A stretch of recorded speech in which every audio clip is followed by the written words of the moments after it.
Hey everybody, hope you all are doing well and welcome back to Whiskey Wonders. And today we are back in one of our local Los Angeles Costco's here in Culver City this time, where this time of year it tends to be a little slower as far as whiskeys go, but we do end up seeing some pretty interesting whiskeys, including the always controversial but pretty good tasting, like I said, Shibui 18, which is sort of Japanese.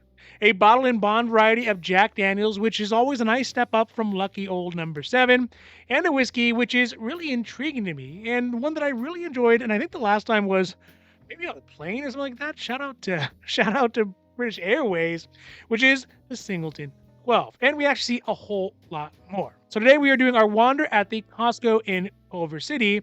And before we get to it, if you like these videos, if you like the wanders, if you like the hauls, the reviews, the unbottlings, the unboxings, and pretty much all the great stuff we have cooking up for you, we got a lot. Don't forget to like and subscribe because it does really help the channel out. And again, super thankful for that. But also, you get notifications when our newest videos come out on Sundays and sometimes in between.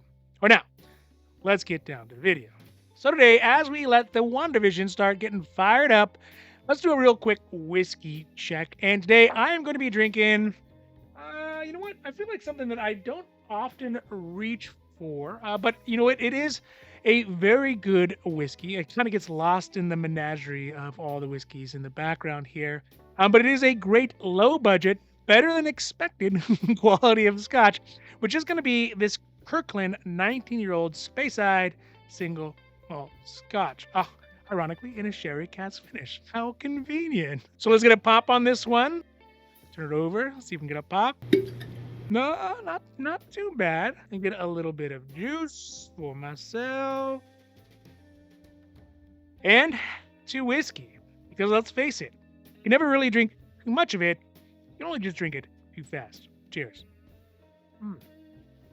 Budgety.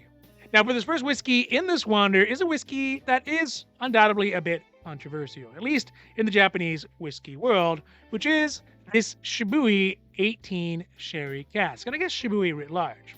So here's the thing with Shibui and what makes it so controversial. The main reason that it is controversial is one, and again, some of these claims have some pretty serious merit to them, is that first, it's not Japanese, which is a problem for Japanese whiskey. Second, also, is that it's not whiskey, primarily because it is made from 100% rice and not corn or barley or grain, which again, reasonable people will either agree or disagree with, but I will submit to you that although these things may be true, the whiskey overall is still quite enjoyable. Whether it is the standard Shibui 18, which I think we ran out of, or the 30, which we have somewhere around here as well, they're all pretty good, and maybe even the lower levels. I haven't tried those ones yet. All right, enough of that. So the Shibui 18 is a whiskey that is distilled in Okinawa using stainless steel pots. It uses 100% indica rice, which is a very, very common grain to distill in Asia for at least other types of alcohol. So maybe like soju or baijiu or sake or those kinds of things. And it's a common grain for obvious reasons because it grows a lot in Asia. But they also use a fungus, an Okinawa black Hoji fungus, specifically in the fermentation process to give it a unique flavor. This sherry cask, though, unlike the normal Shibui 18, is aged in ex-fino and manzanilla sherry oak casks, and also is distilled at the Kumisen distillery. Now, the price that we see here at Costco on the Shibui 18 is at $239, which is definitely not cheap. I mean, it's getting pretty close to what you could end up paying for a Macallan 18, for example. But despite that, it is still considerably less than what you would end up paying for it at Total Wine at $279 or at Bevmo for $304. Now, since we did obviously end up buying this one at Costco, we saved about $40 off the price from Total Wine, and that comes out to about 16.67%. Now, the ABV on the Shibui 18 is a very underpowered, dare we say, paltry 40% ABV or 80 proof, which is, undoubtedly less than exciting, but it is rather common in the Japanese whiskey market. And the tasting notes that I could find in it from the distiller, because those are the only ones I could find, mention things like red cherry, black licorice, and chocolate, and really that's about all I could find on the flavor palette. In fact, it appears that I am the only person to have ever bought the Shibui 18 Sherry, and that seems pretty obvious also by judging by the fact that it sits on the shelves at Costco and Total Wine literally forever. It's still sitting there. So that being said, on the review scores I could find on it, I found 4 people on Drizzly who gave it a review of basically 96 points, which I think there might be someone putting their finger on that scale. So we'll just have to take that one for what it's worth. Now, obviously, despite the rather dubious nature of Shibui's whiskiness and Japaneseness, despite the confusing labeling, despite the fact that nobody else is drinking it, and despite the fact that it is not cheap, still bought it. Why, you may ask? Well, I said I enjoy the 18, I have the 30, and maybe this one is more of a kind of thing. So, yeah, I don't know. I do enjoy them anyway, so I can't say that I would recommend it, but let's try it, and I will see if it can earn a recommendation. So that is the Shibui 18 Sherry. So next up is a Scotch that we saw at this Costco that really does not have any of that murkiness surrounding its originality or its origin or its whiskiness for that matter, which is the Singleton 12. Now, Singleton is a tried and true blue blood of the Scotch industry. It's been distilled out of the town of Dufftown and was built in Speyside region to make whiskey and to provide work for many of the soldiers returning from those wars against Napoleon.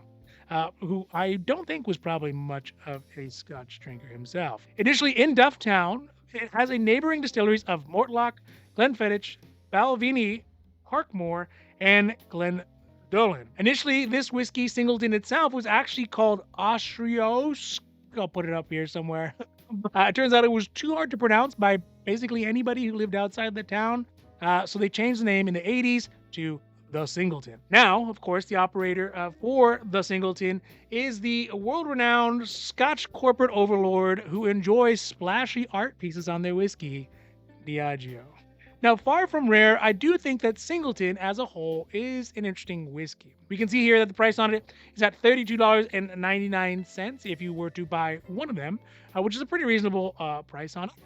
But if you were to buy 2 of them, you can get each one for $26.99. So the single price is about what you would get it for on par. Total Wine actually has it exactly the same price at $32.99. But if you did end up buying the 2 of them, you'd end up saving $6 per bottle over the Total Wine price. But since we didn't buy any of them, and this is just a wander for this one, it looks like you're not going to save any money or percent whether you buy it at Total Wine or Costco. It's a wash. Now, the one concerning thing about this one, like with the Shibui, but it doesn't have the past that Japanese whiskeys get, is that the lack of ABV. The ABV on the Singleton 12 is at 40% or 80 proof. Interesting enough, though, on the tasting notes that I could find online, it mentions that the ABV actually has a much more robust presence in the palate than you would think for a 40% or 80 proof whiskey. Additionally, there's a pretty good mixture of caramel, toffee, honey, kindling wood, and some fruitiness, and that all sounds pretty good. Now, the scores I could find on it are okay, maybe right at average at 81 points out of 100, which I think is good for what it is, also considering the price and the fact that there is a whole boatload of competition, even by Kirkland, right, in the Speyside whiskey game. So, I think that 81 points is all right. And of course, that being said, this one was a pass. Not for any good reason, but mainly just because we have this one that I just showed you. We have another one that I think is 19 years, and we just haven't even gotten to them. And so, just for the sake of saving space, and not having tried either of them yet, we decided to pass on this one as the collection is really starting to grow kind of faster than we can even start drinking them. So, but that is the Singleton 12. All right, last up today is a beefed up version, and perhaps even a classed up version of a classic whiskey that I always end up throwing shade on, but I think truly deep down, I really kind of love it, which is Jack Daniels. And in this case, it is the Jack Daniels Bottle and Bond. And for as much bashing as I do on Jack Daniels, it actually shows up a lot in our wanders, whether they are done here or abroad. So I don't know what Sigmund Freud would think about that, but just throw that out there. Anyway, this Jack Daniels Bottle and Bond is a more muscular Jack Daniels varietal as it meets the qualification Bottle and Bond Act which essentially says that whiskey has to be from known sources, it has to be supervised in government storehouses, and it has to have an ABV that is at 50% or 100 proof. Which all those things seem pretty obvious, but keep in mind, this is the same time when Doc Holliday and Billy the Kid or thereabouts were swilling down whiskey that was basically rubbing alcohol, and traveling salesmen sold cure-alls that were nothing more than opioids and moonshine mixed together. So it was kind of a big leap forward in 1897. What this ultimately does for the Jack Daniels is it forces them to bump up the ABV from that standard 40%, like you get with, I don't even know if it's a handle, it's a double handle, the 40% on the old Lucky number 7, but they have to bump it up to obviously 50%. So as we can see here, the Jack Daniels Bottle and Bond is at 1 liter at Costco. It's $34.89, which, is kind of interesting in the fact that it is just slightly less expensive than what you could get a bottle of the Gentleman Jack, the 1.75 liters, right down the way there at $38.99. But again, that price still pretty good considering if you were to buy it at Total Wine, you'd end up paying $37.99, which is not a whole lot more. It's about 8.89% difference or $3.10. So, something. Now, obviously, the ABV on it is at 50%, and the tasting notes for the Jack Daniels Bottle and Bond mention things like a super sugary caramel, a slightly burnt marshmallow, smoldering oak, as well as traditional Jack Daniels shibboleths of bananas and peanuts, with a very noticeable girthy proof, to say the least. That's the ABV I'm talking about. Now, the review scores on it that I could find were at around 85 points out of 100.